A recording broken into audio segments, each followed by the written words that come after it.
انه يحقق. فانا خدت قرار، بقول لممدوح عباس قدام مصر كلها الخناقه اللي بيني وبينك انا اعتبرتها انت بتقول الخناقه بيني وبينك، انا مشيت خلاص، مشيت خلاص، انا خارج من المشهد بتاع نادي الزمالك وانا مشجع درجه ثالثه في قاعد في المدينه. ارفع الحجز عن نادي الزمالك ب 100 مليون جنيه. ارفع الحجز عن نادي الزمالك ب 100 مليون. انا مشيت وامير مشي كمان من شهرين ورافض يرجع، وامير عمل عقود مع 3 لعيبه والرابع كان في الطوح، واتفق خلاص مع بالتفصيل مع خالد المختار اللي كان معاه تصوير. امير هيسلم العقود وهيسلم التصوير لاي حد موجود في مجلس. احمد عنده لاعب خلاص يعني تم التعاقد معاه، اعتقد اعلن عنه بكره ان شاء الله، لاعب جامد جدا جدا، عشان الواد اللي قاعد يتريق يقول لك مش عارف مين بس ايه اي كلام مش مشكله.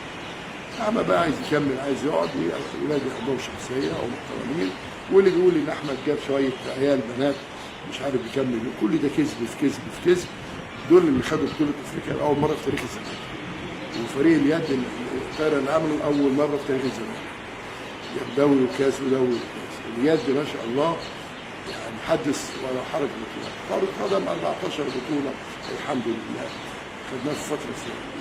فانا بقول له قدام مصر كلها انا خارج المشهد، ارفع الحجز وسايب النادي في حوالي 21 مليون جنيه تمام، يكملوا يبعتوا جزء من البونج دون ويبعتوا للراجل الاجنبي.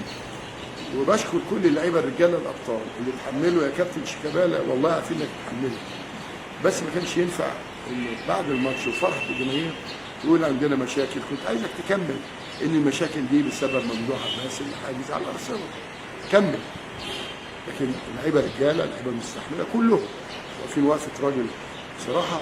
دي اللعيبه اللي نوعيه الجماهير بتبقى عايزاها. ان شاء الله ربنا يوفقهم باذن الله. في نفس الوقت انا سايب النادي ولم اتنازل عن دولار واحد من كهرباء او قسط من 2 مليون تقريبا، دلوقتي بقى 2 مليون ونص دولار، واخر معاد بكره ان شاء الله للدفع. ما دفعش هيتوقف، دفع اهو، دخلت كمان 2.5 مليون دولار، يعني حوالي 100 مليون جنيه، والمحجوز على 100 مليون هيفك لنا ازمه كبيره جدا جدا جدا. اللعيبه تاخد مستحقاتها، اللعيبه الجداد اللي تم التعاقد معاهم ياخدوا فلوسهم، هم من احسن اللعيبه على فكره اللي هو الراجل اختار.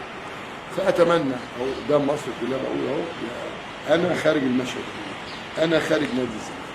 والانتخابات هتفتح باب الترشيح يوم 31 اكتوبر، اللي عايز ينزل اتفضل، اللي بيحب النادي. يعني انا النهارده لو بصيت لمصلحتي اقول لا انا رئيس نادي غصب عني اي حد، ده انا الناس انتخبوني 4 5 دورات ورا بعض. انما انا شخصيا كمرتضى منصور بصيت، انا شايف ان نادي الكيان اللي انا بحبه ده، بقول بحبه بجد، بينهار. بينهار ليه؟ عشان واحد داخل خناقه انا مش طرف فيها اصلا، هو داخل خناقه، هو لو حاجز عليا ما عنديش مشكله، لكن ده هو حاجز على النادي اللي هو بيقول ان هو بيحبه. وهو لو انت بتحبه فعلا خلاص انا مشيت يا عم. انا النهارده صعدت لما لقيت المبالغ دي كلها، انا اتصرفت في جزء كبير عشان نقدر نأيد القايمه الاولى دي اهي.